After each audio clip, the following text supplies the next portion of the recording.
Agora, não se enganem, né? Prender o presidente Bolsonaro não vai ser fácil. A direita está crescendo no mundo, o Chega acabou de quadruplicar a sua bancada de direita lá em Portugal. Isso vai ter reflexos aqui no Brasil, porque muitas pessoas aqui do Brasil têm relações com Portugal. O Milei na Argentina, o Trump, se não for assassinado, retornará ao poder nos Estados Unidos. Porque não tem dúvida de que o que está acontecendo no Brasil, e essa situação com Elon Musk, que colocou um holofote do mundo em cima de nós brasileiros aqui, o que está acontecendo, não é normal. Não é, a gente não pode achar que é normal o que está acontecendo no Brasil. Nós temos que defender a nossa democracia e com o Elon Musk próximo ao Trump como ele é. E no caso do Trump se eleger presidente dos Estados Unidos, eu acho que há uma possibilidade real de sanções como que eu acho que estão sendo impostas à Venezuela, sejam impostas também a algumas empresas brasileiras. Mas tem uma coisa, o que acontece nos Estados Unidos nos últimos anos, como espelho, vem acontecendo no Brasil. Eu acredito na eleição de Donald Trump em novembro do corrente ano. Bom dia, senhoras e senhores. Hoje é 29 de julho de 2024, são 8 horas da manhã. A maior ironia envolvendo o círculo familiar de Jair Bolsonaro e ele mesmo é que todos estão confessando crimes gravíssimos e produzindo provas contra si mesmos. Antes de prosseguir, eu quero pedir a você que acompanha o Blog da Cidadania que se inscreva no canal, deixe seu like e compartilhe este vídeo. O Decreto-Lei 2.848, de 7 de dezembro de 1940, disciplinava a Lei de Segurança Nacional.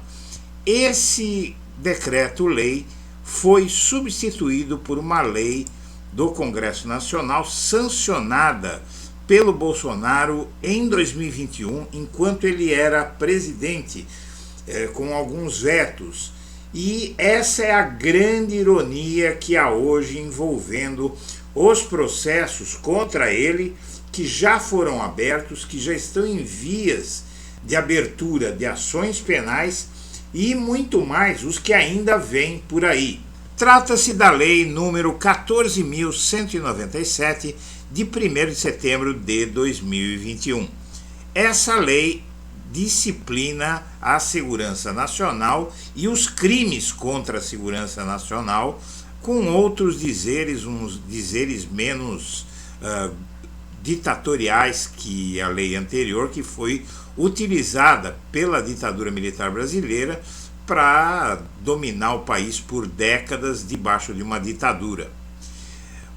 Aqui essa lei, ela tem crimes previstos que foram cometidos amplamente por Bolsonaro e estão sendo ainda cometidos por ele e pela família dele. Por exemplo, a mera leitura dessa lei vai fazer você se lembrar do que está acontecendo no Brasil e ainda por cima você perceber que esse discurso de Bolsonaro e dos filhos dele e de aliados também, contando com os Estados Unidos e com a eleição de Donald Trump para reverter as denúncias e os processos penais que o judiciário brasileiro está conduzindo contra Bolsonaro, constituem crime. Na verdade, essas falas que você viu de Jair Bolsonaro e de 2 dos filhos dele, o filho 03, o Eduardo Bolsonaro, e o filho 01, o Flávio Bolsonaro, constituem crime de traição previsto na Lei 14.197. Vamos ver essa lei, porque ela é curta, dá para a gente ver muita coisa que pesa contra o Bolsonaro previsto nessa lei. O artigo 1 já diz: esta lei acrescenta o título 12 na parte especial do Decreto-Lei número 2.848, de 7 de dezembro de 1940, relativo aos crimes contra o Estado Democrático de Direito, e revoga a Lei número 7.170, de 14 de dezembro de 1983, a Lei de Segurança Nacional, e o artigo 39 do Decreto-Lei número 3.688, de 3 de outubro de 1941. A parte especial do decreto de 7 de dezembro de 1940 passa a vigorar acrescida do seguinte título, número 12. Vamos lá. É um título que foi inserido naquela lei de 1940. Estão previstos, artigo 359, negociar com governo ou grupo estrangeiro ou seus agentes com o fim de provocar atos típicos de guerra contra o país ou invadi-lo. Pena de reclusão de 3 a 8 anos. Aumenta a pena de até metade até o dobro, se for declarada guerra, que não é o caso aqui. 2. Parágrafo 2. Se o agente participa de operação bélica a fim de submeter o território nacional, também não é o caso aqui, pena de reclusão de 4 a 12 anos. Atentado à integridade nacional. Praticar violência ou grave ameaça com finalidade de desmembrar parte do território, também não é o caso.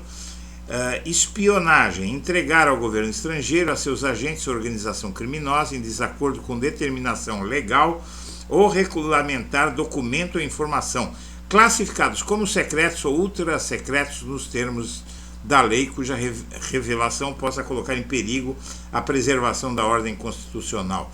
Aí já tem uma suspeita que pode ser levantada contra Bolsonaro, e enquanto ele governava o Brasil. A pena é de 3 a 12 anos de prisão. Incorre na mesma pena quem presta auxílio a espião, conhecendo essa circunstância para subtraí-lo à ação da autoridade. Há aqui coisas que podem afetar Bolsonaro nas investigações. Segundo, se o documento dado ou informação é transmitido ou revelado com violação do dever de sigilo. Essa ligação do Bolsonaro com o Trump, que eles alardeiam aí, e que vigeu enquanto o Bolsonaro era presidente, tudo isso tem relação com esses crimes previstos em lei, nesse caso a pena de reclusão vai de 6 a 15 anos. Facilitar a prática de qualquer dos crimes previstos neste artigo, mediante atribuição, fornecimento ou empréstimo da senha de qualquer outra forma de acesso. Até aqui tudo muito vago, tá? Mas quando você fala da abolição violenta do Estado Democrático de Direito, aí você já começa a se achegar mais ao bolsonarismo. Artigo 359-L. Tentar, com emprego de violência ou grave ameaça, abolir o Estado Democrático de Direito, impedindo ou restringindo o exercício dos poderes constitucionais. A pena vai de 4 a 8 anos. E aqui você tem, ex-comandantes confirmaram à Polícia Federal pressão de Bolsonaro por golpe, ou seja, já está previsto aqui nesse artigo. Golpe de Estado, tentar depor por meio de violência ou grave ameaça o governo legitimamente constituído, que é o caso do 8 de janeiro. Você tem aqui, né, as ligações entre Bolsonaro e os ataques do 8 de janeiro, está previsto nesse ponto aqui. Impedir ou perturbar, aqui você tem golpe de Estado, tentar por meio de violência ou grave ameaça o governo legitimamente constituído, que é, na verdade, o 8 de janeiro. Aí você tem pena de reclusão de 4 a 12 anos, além da pena correspondente à violência, que foi empregada com quebra-quebra, houve agressão a policiais. Então aqui é pena máxima para Bolsonaro nesse caso, e cabe como uma luva aqui. Interrupção do processo eleitoral, impedir ou perturbar a eleição ou aferição de seu resultado mediante violação indevida de mecanismos de segurança, e isso pode ser entendido também como os ataques à urna eletrônica. Aqui, violência política, restringir, impedir ou dificultar com o emprego de violência física, sexual, psicológica, o exercício de direitos políticos ou qualquer pessoa em razão de sexo, etc.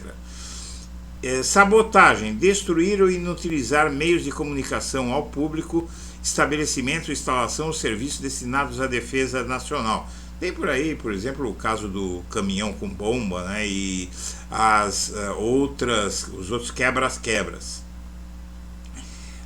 Você tem aqui, incorre na mesma pena quem incita publicamente animosidade entre as forças armadas ou delas contra os poderes constitucionais, não é?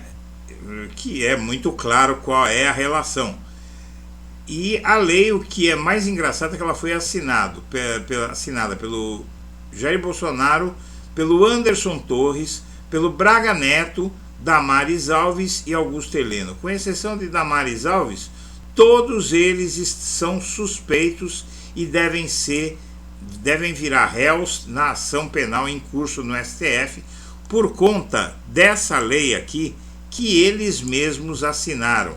E essa conversa deles sobre o Trump prejudicar o Brasil, atacar o Brasil, isso é traição, e essa lei trata mais do que tudo sobre esse tipo de ação de brasileiros tentarem subverter a ordem jurídica do nosso país usando potências estrangeiras. Então eles estão dizendo, para quem quiser ouvir, minha amiga, meu amigo, que querem fazer com que um governo estrangeiro nos ataque, até por enquanto de forma comercial, mas é um ataque para nos obrigar a seguir os desejos de uma potência estrangeira.